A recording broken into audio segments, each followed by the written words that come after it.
The U.S. Navy shot down an aerial drone with a solid-state laser weapon during a test off Pearl Harbor on May 16th, according to the Pacific Fleet. This exercise marked the first shot fired by the laser weapon system demonstrator at sea.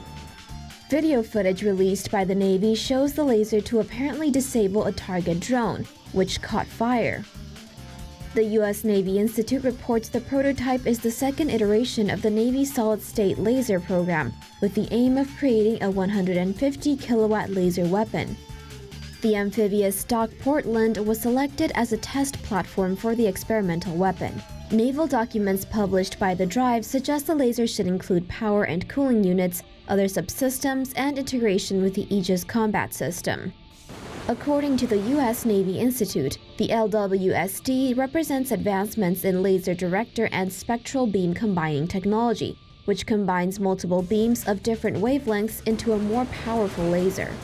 Additionally, the Navy is developing other lasers that will be suitable for the fleet's destroyers that lack the energy output for solid-state type weapons. These lasers would include hard-kill systems as well as less-than-lethal dazzlers that would dissuade approaching boats and disable surveillance platforms.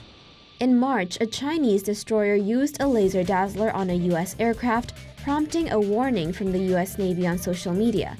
Do not play laser tag with us.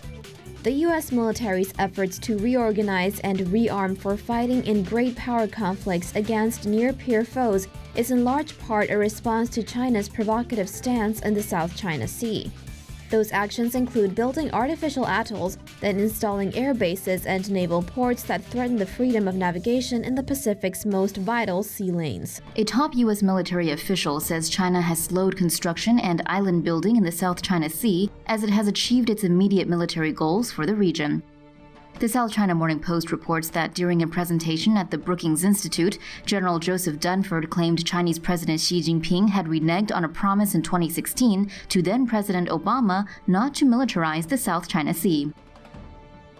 Despite overlapping claims by several different countries, Beijing asserts ownership of the South China Sea based on historic rights. In recent years, it began a massive building program to reclaim land in the disputed region by increasing the size of existing reefs or creating new islands.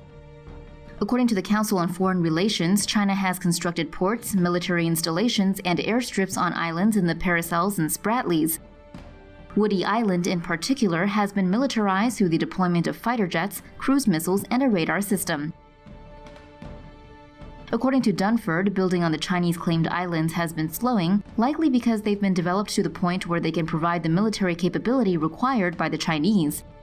He warns that future expansion in the area must be checked with clear and collective action, and not necessarily with a military response, as diplomatic and economic tools can also be used to hold people accountable. While the U.S. has no official position on territorial claims in the disputed South China Sea, it periodically conducts freedom of navigation operations to challenge Beijing's claims and maintain open sea lanes. This entails passing close to China-claimed reefs, which draws the ire of the Chinese. The South China Morning Post reports that China had recently begun construction on its third aircraft carrier, which is expected to expand its ability to launch larger and more varied aircraft. Beijing's military buildup has led Washington to develop long-range missiles that can be launched beyond the range of Chinese missile defense systems. The U.S. is likewise adapting its naval strategy to deal with a rival that may challenge its ability to navigate globally. According to Dunford, there is also a need to improve military communication between the U.S. and China. Over the past decade, the U.S. has tried and failed to establish regular communication between top military officials to improve understanding, something analysts attribute to a cultural difference. For more news animations and explainers, hit the subscribe and bell button to join the TomoNews family. Thanks for watching.